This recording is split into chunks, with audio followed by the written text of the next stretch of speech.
Tadinya ya gue pikir duel ini bakal dimenangin sama Poco F6. Tapi setelah beberapa tes gue lakuin dari performance, gaming, sampai kamera, kok hasilnya nggak sesuai ekspektasi ya? Apa benar Poco X7 Pro sejago itu? Gimana kalau kita bandingin dari sisi lain kayak desain, layar, AI, dan beberapa hal lainnya? Ini duel bakal seru banget. Yuk kita bahas. Oke, jadi secara desain kedua HP ini sebenarnya ada kemiripan, di mana kamera modulnya 2 biji yang mendatar ke bawah. Bedanya untuk Poco F6 lebih gede di matanya ya, sedangkan di X7 Pro menurut gue lebih pas aja sih. Terus untuk varian gue yang vegan leather ini, dia ada aksen warna kuning di ring kameranya yang berkilau gitu, dengan flashnya yang secuil di kanan atas. Sedangkan F6 punya flash lebih gede melingkar yang harusnya pembagian cahayanya jadi lebih merata. Untuk back X7 Pro ini dia punya dua tekstur gitu ya, yang kanan warna kuning garis-garis, sedangkan yang kiri warna hitam ini, kayak tekstur kulit. Feel genggamnya cukup enak, nggak licin, sedangkan Poco F6 berbahan polikarbonat matte finish, dengan jiplakan sidik jari yang samar-samar masih kelihatan. Terus satu lagi yang gue pengen komen, penempatan tulisan 50 megapiksel OIS-nya cukup bikin gatel di Poco F6. Kayak ngegantung gitu. Kenapa nggak dirapetin ke tulisan Poco atau dempetin kemana gitu? Kalau kayak Poco X7 Pro gini kan lebih rapi, yang mana tulisan Poconya juga mengkilap warna kuning gitu. Keren. Dari sisi bentuk, dua HP ini sama-sama HP boxy ya. Cuman di Poco F6 backnya ada sedikit lengkungan, tapi tipis aja sih lengkungannya. Hampir nggak ada bedanya pas digenggam kedua HP ini. Terus ini banyak juga yang request, menampakannya kalau pakai case bawaan. Bisa dilihat X7 Pro ada sedikit kelihatan warna kuning di area flash, sedangkan F6 cukup gede ring flashnya tuh. Sisanya mirip, framenya sama-sama plastik dengan tombol power yang sedikit beda di X7 Pro warna kuning. Oh ya, buat slot SIM kedua HP ini nggak bisa tambah memori ya. Lanjut kita ngomongin layar yang dua-duanya punya ukuran 6,67 inch, habis itu 1,5K, 120Hz refresh rate, 480 touch sampling, dan lain-lain. Paling beda di peak brightness, dimana X7 Pro peaknya 3200 nits, sedangkan F6 2400. Dan gue juga sempet tes tingkat kecerahan layar outdoor, dan tampaknya X7 Pro yang sebelah kiri ini sedikit lebih terang nggak sih? Terus untuk perlindungan layar juga ada beda, di mana X7 Pro dibalut dengan Gorilla Glass 7i, sedangkan F6 udah pakai Gorilla Glass Victus, yang mana Victus itu adalah seri yang lebih tinggi dibanding 7i. Dari sisi bezel cukup kelihatan ya kalau Poco F6 lebih tipis dibanding X7 Pro, apalagi di bagian dagu yang terlihat lebih kurus tuh. Mungkin juga karena warna Poco F6 gue ini yang silver, jadi terlihat lebih tipis karena framenya lebih terang, sedangkan X7 Pro gue ini agak nyaru antara bezel sama frame yang warna gelap. Kalau always on display, keduanya belum bisa bener-bener always ya. Cuman di F6 ada mode smart, jadi AOD-nya nggak muncul kalau lagi di dalam kantong atau pandangan nggak ke HP. Sedangkan di X7 Pro cuma ada show selama 10 detik aja. Oke, Snapdragon 8S Gen 3 versus MediaTek Dimensity 8400 Ultra. Siapa yang lebih gacor?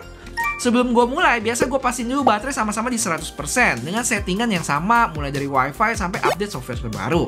Habis itu langsung gas tes benchmark pertama, yaitu Antutu yang punya selisih skor cukup jauh nih. 1,6 juta di X7 Pro dan 1,4 di F6, terpaut 200 ribuan. Tapi setelah total jalan 3 kali berturut-turut, skor tes ketiga malah hampir mirip loh. Ini menandakan penurunan performance di Poco F6 lebih baik ya dibanding X7 Pro. Cuma tampaknya ada harga yang mesti dibayar juga nih, yaitu suhunya yang terpaut 2%-an 2 derajat lebih tinggi di F6. Untuk baterai nanti kita bahas setelah ini ya. Lanjut ke Geekbench 6 yang hasilnya 8S Gen 3 lebih tinggi di single core dengan selisih 200-an poin. Tapi secara multi-core selisihnya beda jauh sekitar 1300-an. Lebih tinggi di Dimensity 8400 Ultra. Wah, cukup menarik ya. Dan terakhir, mari kita tes 3D Stress Test yang punya base loop terpaut 800 poin lebih tinggi di X7 Pro. Tapi untuk stabilisasi yang lagi-lagi Poco F6 lebih baik di 83%. Dan tahu apa yang cukup membagongkan?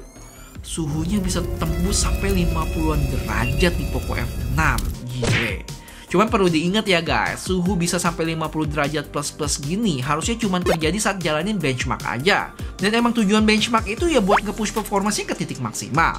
Terakhir, kalau ngomongin baterai, bedanya cukup berasa nih, selisih sampai 8%. Yang menurut gua ada beberapa faktor yang bikin Poco F6 lebih menguras daya secara persentase. Pertama tentu kapasitas baterainya sendiri udah beda 1000 mAh ya. Habis itu suhu yang lebih tinggi di Poco F6 tadi secara nggak langsung bikin baterainya lebih boros. Dan terakhir perlu perlu diingat, Poco F6 gue ini bukan HP baru, jadi ada kemungkinan degradasi yang nggak semaksimal kalau kalian beli unit baru. Nah itu tadi untuk angka-angka yang nggak tahu datang dari mana. Tapi sekarang gimana dengan gaming? Oke, jadi dari tes gua buat Poco X7 Pro kemarin buat Genshin Impact HS 60 dapat rata-rata di 57,2 ya dengan suhu 42 derajat. Sedangkan untuk Poco F6 yang khusus gua tes ulang lagi gamenya dapat FPS di 55,3 di suhu yang lebih panas di 44 sampai 45 derajat. Kalau secara grafik ini cukup menarik, dimana karakter si Poco X7 ini bakal langsung drop dan di limit ke 40-an FPS. Dan saat suhunya udah aman bakal naik lagi dan seterusnya. Beda sama grafik Poco F6 yang tampaknya bakal terus berusaha mencapai FPS tertinggi. Ibaratnya nih ya, waktu lomba lari di Poco X7 Pro ini saat udah capek banget nggak kuat, dia bakal jalan sampai udah mendingan baru lari lagi. Sedangkan Poco F6 dia bakal tetap lari walaupun larinya jadi melambat. Sebenarnya nggak ada yang salah atau benar, beda karakter aja, sama-sama mau finish mereka. Sama kayak channel ini yang mau ngejar 1 juta subscriber supaya bisa collab sama Gadgetin. Jadi kalau belum, boleh subs ya, dan like juga kalau suka video ini. Thank you. Oke, buat kamera, kedua HP ini punya spek yang mirip, 50 megapiksel main ber-OIS dan 8 megapiksel ultra wide. Jangan dicari lensa 2 megapiksel makronya ya. Untuk hasil foto, kalau dilihat sekilas gini sih mirip-mirip aja sebenarnya. Paling di foto ini Poco F6 punya gambar yang sedikit lebih warm kekuningan gitu. Terus buat beberapa foto lainnya, kebanyakan X7 Pro bisa menghasilkan gambar yang lebih cerah dari F6 ya. Tapi bukan artinya F6 gelap sih. Menurut gue malah lebih ke seimbang aja. Ini masalah selera. Kalau buat saturasi mirip-mirip, atau mungkin X7 Pro sedikit lebih tinggi ya. Tapi tipis aja sih menurut gue. Lanjut ke selfie, yang bisa dibilang muka gue lebih dicerahin di X7 Pro dengan dynamic range yang lebih baik di X7 Pro juga. Nah, gimana buat video? Pertama, buat resolusi video kamera belakang sama-sama bisa shoot di 4K 60. Cuman untuk selfie, Poco F6 sedikit lebih baik, bisa sampai 1080p 60. Tapi dalam hal pindah lensa saat recording, si Poco F6 ini nggak punya kemampuan itu. Cuman Poco X7 Pro aja yang bisa pindah. Dan kalian perhatiin kontrol zoomnya di X7 Pro ini lebih fleksibel.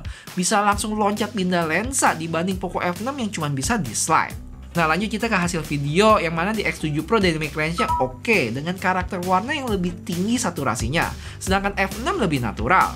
Untuk shadow atau area gelap di X7 Pro bisa lebih diangkat tuh, jadi lebih kelihatan, sedangkan F6 lebih gelap. Kalau buat stabilisasi, kedua HP ini mirip, sama-sama endut-endutan. Entah yang salah di OIS-nya atau fokusnya yang nggak dapat, ini cukup disayangkan. Untuk video selfie di X7 Pro dynamic range-nya lebih baik ya, bisa dilihat gedung di belakang, sama biru langitnya juga masih bagus dibanding X6 yang udah putih. Oke, untuk spek-spek lainnya juga mirip sih, paling yang gue temuin di IP rating, IP68 dibanding 64. Sisanya sama-sama udah 5G, stereo speaker, fingerprint in display, dan lainnya. Dan sayangnya headphone jack di kedua HP ini absen. Terus buat speaker,